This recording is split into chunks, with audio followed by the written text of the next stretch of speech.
आज विधाता एक राजकुमारी को अबला बनाना चाहता है क्या?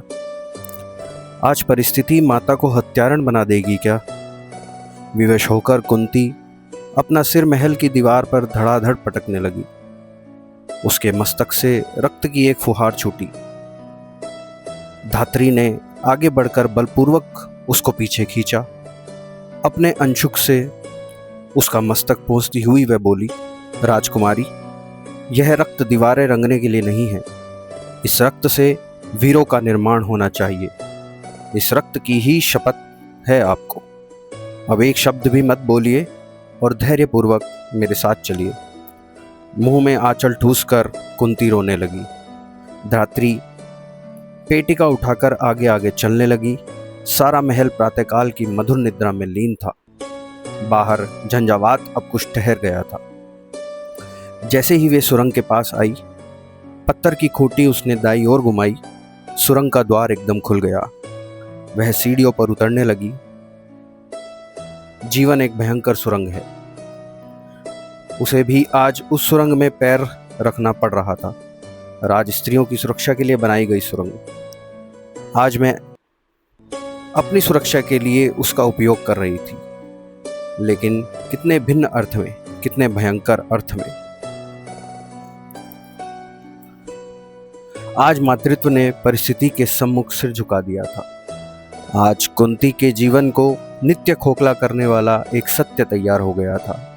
आज से कुंती जीवित होती हुई भी मृत्युवत थी। महल में आते ही उसने पलंग पर अपना शरीर पटक दिया।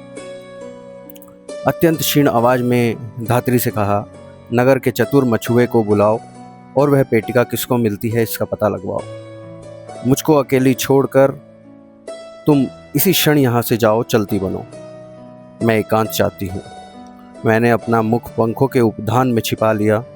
गर्म होते हुए भी उस बिस्तर का स्पर्श मुझको बर्फ जैसा ठंडा लगने लगा, अश्व नदी की लहरों जैसा।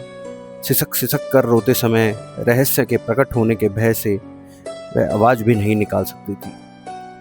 उसकी घुटती हुई सांस में निर्दोष प्रथा हाथ पैर पटकती हुई तड़पने लगी। वर्षा हो जाने के कारण राजभवन के चारों ओर कदम्ब वृक्ष पर मजरे दिन होने पर भी निरंतर चिल्ला रहे थे। इस प्रकार कर्ण का जन्म होते ही उसे एक टोकरी में, एक पेटिका में रखकर कुंती अपने सबसे पहले पुत्र पांडव को नदी में बहा आई थी। तो ऐसे जन्मा एक योद्धा कर्ण कि जिसके पिता सूर्य थे, माता कुंती सती कुमारी। उसका पलना हुआ धार पर बहती हुई पिटारी। सूत वंश में पला, चखा भी नहीं जननी का शीर। निकला कर्ण सभी युवकों में तब भी अद्भुत वीर। तन से समर शूर, मन से भावुक, स्वभाव से दानी। जाति गोत्र का नहीं, शील का पौरुष का अभिमानी। ज्ञान ध्यान शस्त्रास्त्र, शास्त्र का कर सम्यक आभास। अपने गुण का किया कर्ण ने आप स्वयं सुविकास। अलग नगर के कोलाहल से, अलग पुरी परिजन से। कठिन साधना में उद्योगी लगा हुआ तन मन से। निज समाधि में निरत, सदा निज कर्मठ था में चूर। वन्य कुसुम सा खिला कर्ण जग की आंखों से दूर। नहीं फूलते कुसुम मात्र राजाओं के उपवन में। अमित बार खिलते वे पुर से दूर कुंज कानन में। समझे कौन रहस्य, प्रकृति का बड़ा अनोखा हाल। गुदड़ी में रखती चुन चुन कर बड़े कीमती लाल।